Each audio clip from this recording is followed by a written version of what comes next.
बिस्मिल्लाहिर्रहमानिर्रहीम। अस्सलामुअलैकुम viewer, welcome back my YouTube channel. कैसे हैं? उम्मीद करती हूँ आप सब खैरियत से होंगे।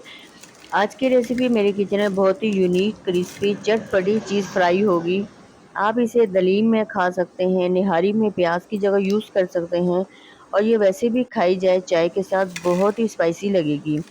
आप बनाना मुझे बताना कमेंट में कि आपको कैसे लगा है इसका जायका। अगर आप मेरे चैनल पे नए हैं तो प्लीज़ मेरे चैनल को सब्सक्राइब, लाइक और बेल के बटन को क्लिक कर दें, ताकि आने वाली हर नई वीडियो की नोटिफिकेशन आपको सबसे पहले फ्री में मिलेगी। आप मेरे साथ रहिएगा, मेरी पूरी वीडियो वॉच करिएगा और चलें हम इसको फ्राई करते हैं।